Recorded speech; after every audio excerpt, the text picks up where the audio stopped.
Hello ladies, so today I am going to give you a little opinion and demonstration of our new liquid foundation brush. So this is a synthetic brush. It has the little well in the middle of it. I don't know if you can see that, but there's like a little well on the inside and then the bristles around the edge are a little taller. This is made to go with liquid foundation. I know a lot of us have been using the powder puff brush for our liquid foundation and we have fallen in love with it. So they decided to come out with a liquid foundation brush. And I will be honest with you ladies, I'm very disappointed in this for the liquid foundation. I have found, and several other people also, it's not just me, but when you put the drops on the brush, they soak into the brush and then they don't translate back onto your skin. So I have found though that if you're going to use the liquid foundation, you take your dropper and you put your drops on your hand. So if you normally are 5-6 drops to do your whole face, whatever you use, put those drops on your hand, dip the brush into it that way, stipple it on, and then buff it all out. And that gives you good coverage and it works well that way. I still find that for me personally, the coverage for liquid foundation works best with the powder puff or the blush brush. Now that being said, the powder puff brush is a natural hair brush. It is not made for liquid. So you may find that your brush is shedding. And it's shedding because the liquid foundation is going to break down the hairs on this brush.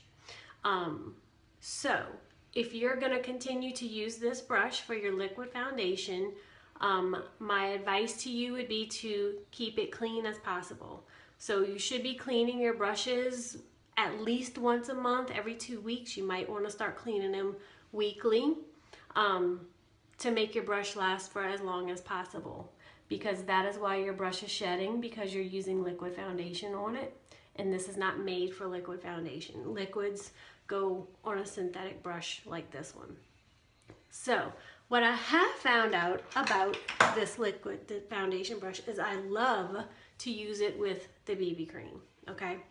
A lot of times I put the BB cream on with my hands, but this is a very mess-free way to do it.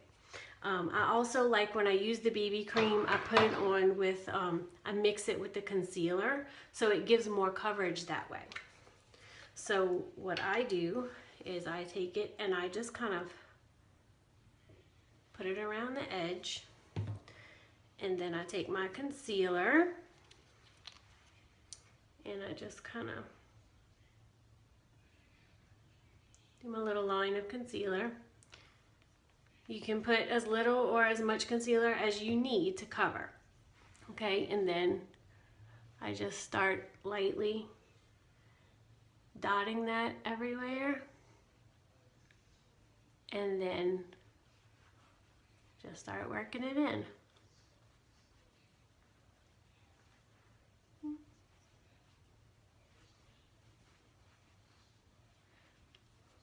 This is a tinted moisturizer. So it's meant to give you very light coverage. But like I said, if you mix that concealer in there, it's going to give you a medium to full coverage depending on how much concealer you put in it. Now it's still going to give you that dewy finish, but the concealer does give you a little bit more of a matte finish when you add it than if you just did the BB by itself. You can also add your pressed powder over this if you really want more coverage and that matte finish. This is great for summertime to use if you're going to go out by the pool or the beach and you have terrible skin and you want to cover it, because now you've put this on. You have some sun protection from the BB cream because it has titanium dioxide in it, which is a natural sun protectant. I still would wear a sunscreen under this if you're going to be out beach pool all day. But it covers you. You now have all those flaws covered, and you know, you can go out on the beach and not look like you're wearing all kind of makeup, but you still have your skin covered. So that is my opinion of this liquid foundation brush. I love it with the BB Flawless. And if I were to use it with my liquid foundation, I would put it on my hand, dip it, and use it that way. So I hope that gives you a good explanation of how that works and the two different brushes and what you should be using them for. So now you have a little bit more information, and I hope that helps you when you are deciding which brushes you want to use.